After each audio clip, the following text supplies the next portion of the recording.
اچھا علی بھائی، ایک بڑا ہی امپورٹنٹ مسئلہ پہلے بھی کئی بار ڈسکس ہو چکا ہے، لیکن میں چاہتا ہوں ہماری آڈینس تک دوبارہ پہنچے، طلاق کا مسئلہ. ایک ہے، تین ہے، اکٹھی دینی چاہیے، اکٹھی دے دے تو کیا شمار ہوتی ہے؟ یہاں پہ پھر لوگ فوراً مسلک تبدیل کر لیتے ہیں، پہلے ایک مسلک میں ہوتے ہیں، جب ہو جاتا ہے پھر وہ چینج کر لیتے ہیں. قرآن و حدیث کی روشنی میں طلاق کا پروسیجر کیا ہے؟ اور اگر کوئی بندہ تین بول بیٹھا ہے تو اس کی کیا ہے، اس کے بعد رجوع ہے یا نہیں ہے، ایک کے بعد ہے یا نہیں ہے؟ تفصیل سے پلیز اس مسئلے کی. دیکھیں، جو اہل سنت کی جتنی کتابیں ہیں، جتنے ائمہ ہیں، وہ تو متفق ہیں کہ ایک مجلس کی 3 طلاقیں 3 شمار ہوں گی اور اس کے بعد رجوع نہیں ہو سکتا. ٹھیک ہے. اور حلالہ بھی نہیں ہو سکتا، وہ تو حرام ہے. وہ تو ایک نیچرل حلالہ ہے کہ اس نے کسی اور جگہ شادی کی، بائی چانس ہو گیا، وہ اکلادا معاملہ. ٹھیک ہے. اب آپ نے پوچھا طلاق، اسلام میں طلاق ایک ہے. ٹھیک ہے. اس کے بعد دوسری طلاق دینے کی ضرورت نہیں. ٹھیک ہے. 3 مہینے بعد وہ عورت آپ کے نکاح سے نکل جائے گی. 3 مہینے تک وہ طلاق رجی ہوگی، یعنی ریورسیبل ہے. ٹھیک ہے. آپ واپس آ سکتے ہیں. 3 مہینے کے بعد، یعنی عورت 3 دفعہ پاک ہوتی ہے پیریڈز کے بعد، آلموسٹ 90 دن کے بعد وہ طلاق بائن بن جائے گی.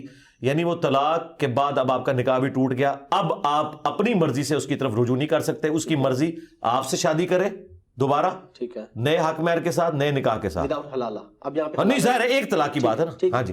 اور اس کی مرضی کسی اور کے پاس چلی جائے. لیکن قرآن میں آیا کہ اگر وہ عورت اسی شوہر کے پاس واپس آنا چاہتی ہے جس نے اسے ایک طلاق دی تھی اور طلاق بائن بن گئی، تو ان عورتوں کو ان کے انہی شوہروں کی طرف لوٹاؤ تم. ٹھیک ہے. کیونکہ بعض اوقات بیچ میں بدماش قسم کے سالے پڑ جاتے ہیں نا، وہ کہتے ہیں نہیں اسی طرح نہیں جان دینا. اس ٹائم تو وہ کہتے ہیں، بعد میں وہ اپنی بیویوں کے ہاتھوں اپنی بہنوں کو ذلیل کرواتے ہیں. عورت کی عزت اس کے خاوند کے گھر میں ہی ہے. اب یہ جو بات ہے نا کہ 3 طلاقیں کٹھی، کیوں 3 طلاقیں کٹھی دیتے ہیں یہ لوگ؟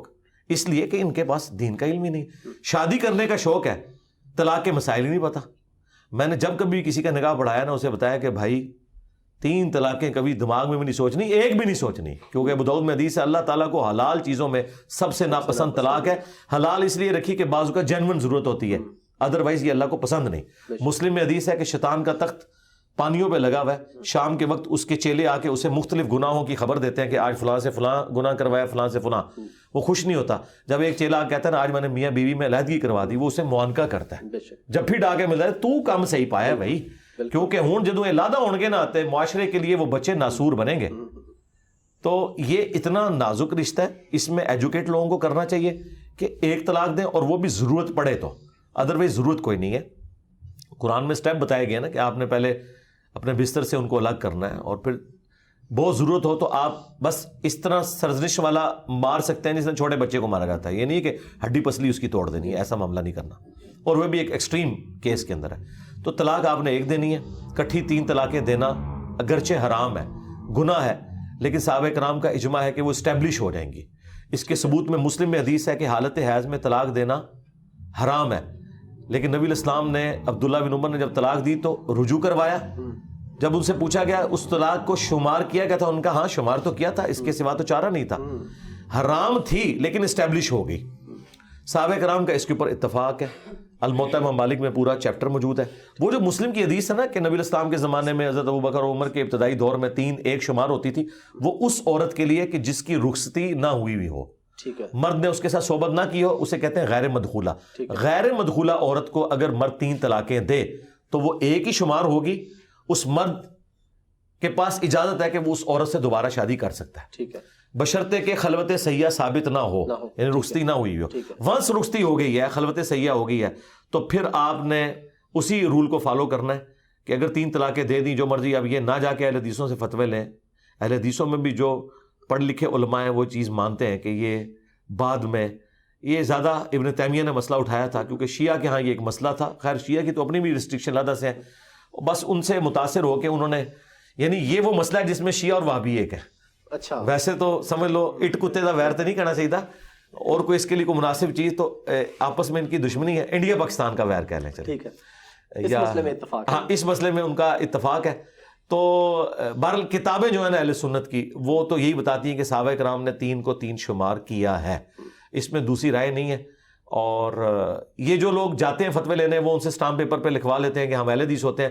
وہ اہل حدیث بس اس مسجد کے گیٹ تک ہی ہیں. بالکل. ہاں، تو اس سے اندازہ لگائیں. میرا خیال ہے لوگوں کو ایجوکیٹ کرنا چاہیے تاکہ لوگوں میں یہ کم علمی کی وجہ سے جو یہ اس طرح کی حرکتیں آتی ہیں نا وہ نہ کریں. ابن عباس کا قول موجود ہے سنن کبریٰ البیہقی کے اندر، الموطا امام مالک کے اندر، کہ تم میں سے کوئی شخص غصے پہ آتا ہے اپنی بیوی کو 100 طلاقیں دیتا ہے تو پھر آ کے کہتا ہے جی ہم کیا کریں، تو ابن عباس کیا کرے، جاؤ 3 طلاقوں کی وجہ سے تمہاری بیوی حرام ہوگی، اس تان میں تم نے مذاق کیا. تو یہ اس وقت ایک ٹرینڈ چلا تھا. حضرت عمر نے جو 3 کیا تھا نا، انہوں نے ایک ایگزیکٹو آرڈر کے طور پر غیر مدخولہ کے لیے بھی کر دیا تھا، کیونکہ دوسرے ملکوں سے عورتیں آ رہی تھیں اور مرد پھر وہ نکاح ہوئے ہوتے تھے، رخصتی کے بعد میں ہوتی تھیں، تو مذاق بنایا ہوا تھا. تو حضرت عمر نے کہا اب جو یہ کہے گا نا میں وہ 3 ہی اسٹیبلش کروں گا، رخصتی سے پہلے بھی اگر دے گا تو 3 اسٹیبلش کروں گا. یہ الموطا امام مالک میں پورے چیپٹر موجود ہیں. اور اس معاملے میں واقعی حضرت عمر کا یہ جو پولیٹیکل ڈیسیژن تھا یہ کوئی دین نہیں ہے. ہم کہتے ہیں آج بھی اگر کوئی 3 طلاقیں دیتا ہے غیر مدخولہ کو تو آپ ایک شمار کریں گے نبی اسلام کے زمانے میں ہوتا تھا. حضرت عمر کا جو ڈیسیژن وہ اس وقت کے لیے انہوں نے ایک ایگزیکٹو آرڈر کے طور پہ کیا تھا، کوئی شرعی مسئلے کے طور پر نہیں. لیکن جس کی رخصتی ہوگی اس کی 3 ہی شمار ہوں گے. علی بھائی بہت شکریہ آپ کے ٹائم کا. لاسٹ میں کوئی میسج پبلک کے لیے پلیز. پبلک کے لیے میسج یہ ہے کہ رمضان شریف ہے جی، اس میں فل زور لگائیں، اللہ کو راضی کرنے کی کوشش کریں.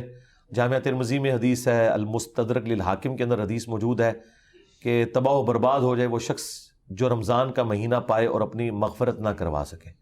اور مغفرت کروانے کا سب سے بہترین ذریعہ یہ ہے کہ اللہ تعالیٰ نے آپ کے پیغمبر صلی اللہ علیہ وآلہ وسلم کو جو یہ کتاب دے کر بھیجا ہے، جسے ہم نے جزدان میں رکھ کے صرف اپنی بچیوں کو بیات وقت نیچے سے گزارنے کا ذریعہ بنایا ہوا ہے. اس سے زیادہ اس کی کوئی اہمیت نہیں ہے. اس کو ترجمے سے پڑھیں، اور عربی فی الحال اس کی چھوڑ دیں، آپ ترجمے سے پڑھ کے ایٹ لیسٹ نالج حاصل کریں کہ اللہ نے آپ سے بات کیا کی ہے. بس اس رمضان کو آپ قرآن کے نام کریں. رمضان اور قرآن لازم و ملزوم ہے. شہر رمضان الذی انزل فیہ القرآن ھدی للناس. رمضان کا مہینہ وہ ہے جس میں قرآن نازل ہوا جو پوری انسانیت کے لیے ہدایت ہے. تو اس ہدایت کو حاصل کرنے کا ذریعہ یہ ہے کہ اسے پڑھ کے سمجھیں. شہد کی شفا چاٹنے میں ہے، بوتل گلے میں لٹکانے میں نہیں ہے تعویذ بنا کے. اور قرآن کی شفا اسے جزدان میں لپیٹنا یا صرف اس کی تلاوت کرنا نہیں، بلکہ اس کے اندر دیکھیں اللہ تعالیٰ نے آپ سے کیا فرمایا. قرآن وہ مظلوم کتاب ہے جو دنیا میں سب سے زیادہ بغیر سمجھ کے پڑھی جاتی ہے. یہ اتنی مظلوم کتاب ہے، تو اس پہ ظلم نہ کریں. یہ آپ اپنے اوپر ظلم کر رہے ہیں. ٹھیک ہو گئے جی. Thank you very much.